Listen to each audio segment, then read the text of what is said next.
اعوذ باللہ من الشیطان الرجیم بسم اللہ الرحمن الرحیم وبہ نستعین وهو خیر ناصرین ومعین وصلی اللہ علی محمد وآلہ الطاہرین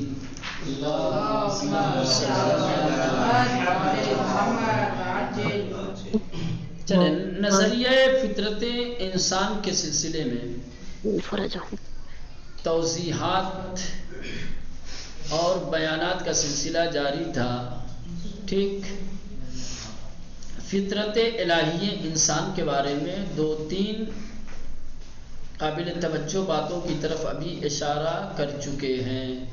سب سے پہلی چیز جو تھی وہ یہ تھی کہ اللہ نے انسان کی خلقت میں کچھ شناخت اور کچھ گرائشیں رکھی ہیں. ٹھیک، وہ شناخت اور وہ گرائشیں باہر سے اس کے اندر نہیں ڈالی گئی ہیں، تحمیل نہیں کیا گیا ہے. ٹھیک، دوسری بات یہ تھی کہ جو گرائشات اور جو معرفتیں انسان کے وجود میں پائی جاتی ہیں کیا ہے، وہ دو طریقے کی ہیں.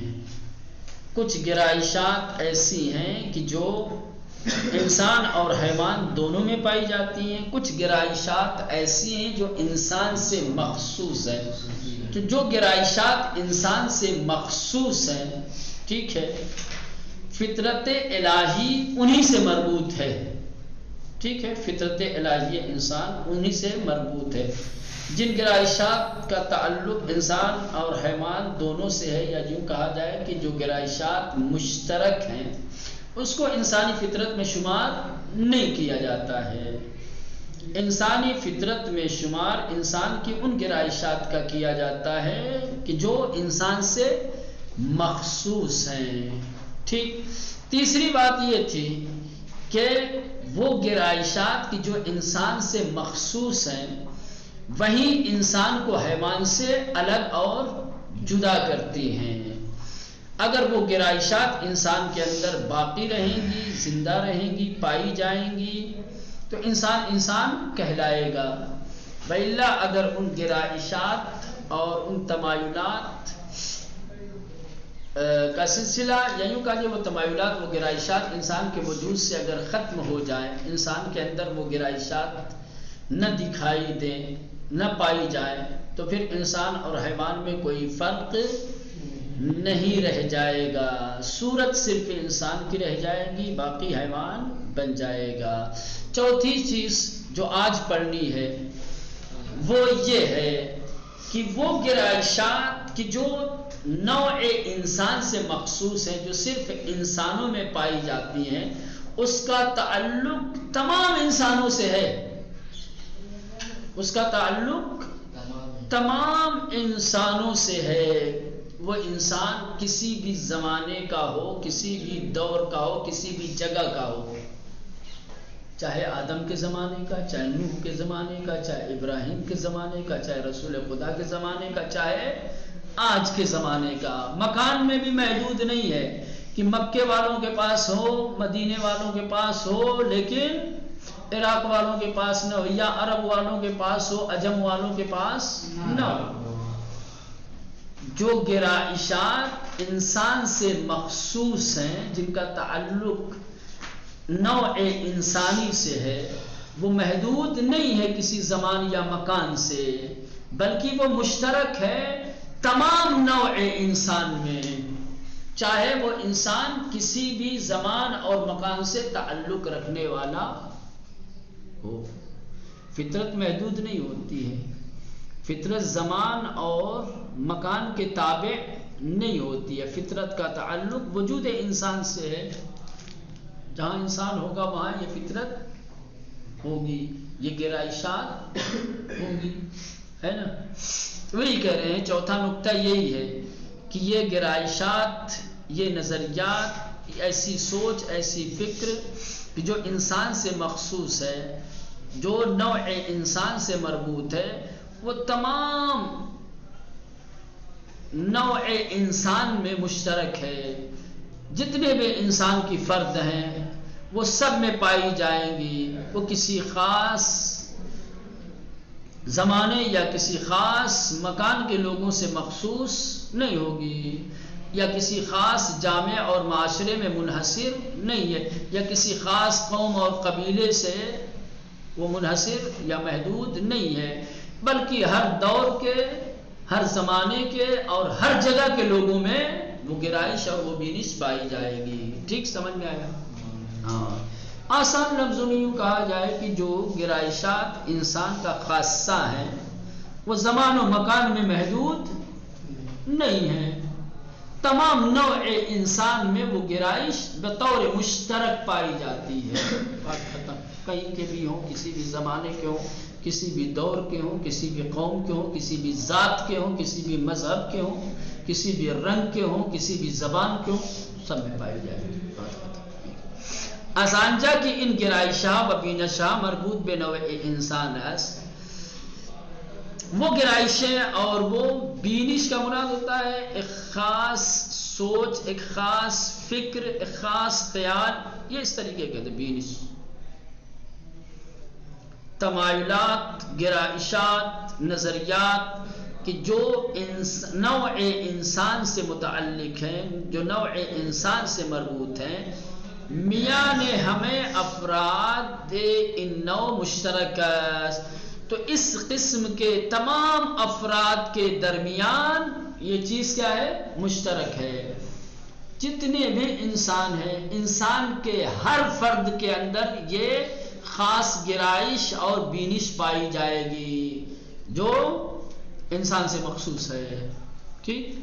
و اختصاص میں مردم زمان و مکان خاصی نہ دارد، اور اس کا تعلق کسی خاص زمان یا کسی خاص مکان کے لوگوں سے نہیں ہے، کسی خاص زمان یا مکان کے لوگوں سے مخصوص نہیں ہے کہ صرف فلاں زمانے کے لوگوں میں یہ گرائش تھی، آج کے زمانے میں نہیں ہے، یا صرف خاص شہروں کے، خاص ممالک کے لوگوں میں یہ چیز پائی جاتی ہے، دوسرے ممالک کے لوگوں میں نہیں پائی جاتی۔ نہ، کسی زمان و مکان میں محدود نہیں ہے، وہ منحصر در جامع ملت و نجات ویجے نیست، اور اس کا تعلق کسی خاص جامعے، کسی خاص سماج، کسی خاص معاشرے کے لوگوں یا کسی خاص قوم و قبیلے کے لوگوں میں یہ چیز منحصر نہیں ہے کہ یہ چیز کسی خاص قوم اور قبیلے میں پائی جائے یا کسی خاص معاشرے میں پائی جائے اور دوسروں میں نہ پائی جائے، بلکہ ہمیں انسانہا در ہمیں زمانہا و مکانہا،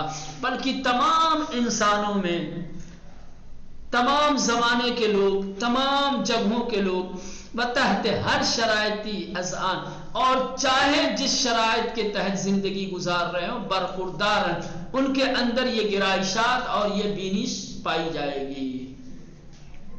بات سمجھ میں آ رہی ہے؟ ہم کیا کہہ رہے ہیں؟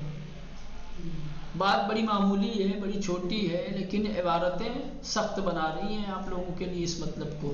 نہیں، کہا تھا نا کہ انسان کے اندر ایک خاص گرائش پائی جاتی ہے جو حیوان میں نہیں ہے، جو گرائش انسان سے مخصوص ہے، ٹھیک ہے، جو انسان کا خاصہ ہے، تو کیا کسی خاص زمانے، کسی خاص جگہ کے انسان کے لیے یہ چیز ہے؟ نہیں، محدود نہیں ہے، ہر دور، ہر زمانے کے لوگوں کے لیے یہ خاص گرائش کیا ہے؟ ہر انسان میں پائی جاتی ہے، تمام انسانوں میں مشترک، وہ آدم سے لے کر کے آج تک کے، ٹھیک، عرب سے لے کر کے عجم تک کے تمام لوگوں میں یہ گرائش پائی جائے گی۔ یہ گرائش محدود نہیں ہے، منحصر نہیں ہے کسی سماج سے، کسی معاشرے سے، کسی مذہب سے، کسی رنگ سے، ٹھیک ہے نا، سب میں پائی جاتی ہے۔ پانچویں چیز، ان گرائشہ و بینشات جنبہ قوے و استعداد دارد، یعنی زمین انہا در اصل وجود انسان است و اما باروری و شگوفائی ظہور و بروز آن در گرب تراش و کوشش انسان است۔ انسان کی جو مخصوص گرائش ہے، جو مخصوص تمایلات ہیں، جو رجحانات ہیں، یہ کیا ہے؟ اس کی ایک خاصیت یہ ہے کہ یہ قوت اور استعداد کا پہلو رکھتے ہیں۔ کیا مطلب؟ یعنی اس کے اندر گھٹنے اور بڑھنے کی صلاحیت ہوتی ہے۔ یہ نہیں کہ اللہ نے انسان کے وجود کے اندر گرائش جس مقدار میں رکھ دیا ہے، جو تمایلات، جو فطری چیزیں انسان کے وجود میں رکھ دی ہیں، ان کے اندر گھٹنے بڑھنے کی صلاحیت نہ ہو، نہ اس کے اندر گھٹنے بڑھنے کی صلاحیت بھی ہے۔ اس کا اصل مقام، اس کی اصل جگہ انسان کا وجود ہے، لیکن انسان کے وجود میں رہ کر اس کو بڑھایا جا سکتا ہے، اس کو گھٹایا جا سکتا ہے۔ جب خدا کی عطا کردہ فطرت کی انسان پرورش کرتا ہے تو انسان منزل کمال کی طرف روز بروز بڑھتا جاتا ہے، لیکن جو شخص غافل ہو جاتا ہے، لاپرواہ ہو جاتا ہے، تو روز بروز پستیوں کی طرف جانے لگتا ہے۔ سمجھ رہے ہیں؟ ہاں، یہ بالکل ایسے ہی جیسے ایک بیج جس کا مقام اور جس کی جگہ زمین کی آغوش ہے، آپ اس کو زمین کی آغوش میں دے دیجئے، تھوڑا سا گڈھا کیجئے اور اس میں ایک بیج ڈال دیجئے، ٹھیک؟ اب بیج جو زمین کے دامن میں چلا گیا، جو زمین کی آغوش میں چلا گیا ہے، وہ قابل پرورش ہے یا نہیں؟ یقیناً قابل پرورش ہے۔ اگر آپ اس کی طرف توجہ دیں گے، ٹھیک، اس کی استعداد کو، اس کی قوت کو بڑھانا چاہیں گے، بر موقع اور بر محل اس کی ضرورتیں پوری کریں گے، کھاد دیں گے، پانی دیں گے، تو تیزی کے ساتھ پھلے گا، پھولے گا، بڑھے گا۔ لیکن اگر آپ لاپرواہ ہو جائیں گے تو نتیجہ کیا ہوگا کہ وہ بیج سڑ جائے گا، گل جائے گا، بجائے یہ کہ پنپے درخت کی صورت اختیار کرے، کیا ہو جائے گا؟ کیڑے مکوڑوں کی نظر ہو جائے گا، کیڑے مکوڑوں کی غذا بن جائے گا، تمام ہو جائے گا۔ تو ایسے ہی انسان کے وجود کے اندر بنام فطرت اللہ نے جو تمایلات رکھے ہیں، یہ تمایلات کیا ہے؟ قوت و استعداد رکھتے ہیں، قوت و استعداد کا پہلو رکھتے ہیں، یعنی گھٹنے بڑھنے کی صلاحیت رکھتے ہیں۔ اس کا اصل زمینہ انسان کا وجود ہے، لیکن اس کا برابر کرنا، اس کو پروان چڑھانا، یہ کیا ہے؟ یہ انسان کے اختیار میں ہے۔ انسان چاہے تو اپنی کوششوں کے ذریعے سے، اپنی کاوشوں کے ذریعے سے، اپنی جد و جہد کے ذریعے سے، اپنی بصارت اور بصیرت کے ذریعے سے، چاہے تو انسان کیا ہے؟ خدا کی عطا کردہ گرائش اور تمایلات کو، کہ جو بنام فطرت ہے، آپ چاہے تو اسے روز بروز کیا ہے؟ اسے برابر کرے، اسے بڑھائے، اسے مضبوط کرے، اور چاہے تو غافل ہو کر کے، آنکھیں بند کر کے کیا ہے؟ اس فطرت کے اوپر پردہ ڈال دے، گرد و غبار بیٹھنے دے، اور پھر کیا ہے؟ بجائے یہ کہ انسان کمال کی طرف جائے، کیا ہوگا نتیجہ؟ روز بروز پستی کی طرف جائے گا، اور پھر قرآن کہے گا بلہم ازل نہ، کیا ہے؟ ایک خاص گرائش تھی جس کی وجہ سے انسان حیوان سے ممتاز ہوا تھا، اب وہ گرائش آہستہ آہستہ پرورش نہ کرنے کی وجہ سے مردہ ہوتی جا رہی ہے، پھر انسان کیا ہو جائے گا؟ وہ گرائش مر جائے گی، تو جو چیز مائع امتیاز تھی وہ ختم ہو گئی، تو حیوان بن گیا، اب اور لاپرواہی کر رہا ہے، تو بلہم ازل ہو جائے گا، پھر حیوان سے بھی بدتر ہو جائے گا۔ چلے وقت اتنا محدود ہوتا ہے، قاعدے سے سمجھایا بھی نہیں جا سکتا۔ چلے التماس سے دعا، کل انشاءاللہ جو ہے اگر وقت رہے گا تو اس کو اور واضح طریقے سے بتائیں گے۔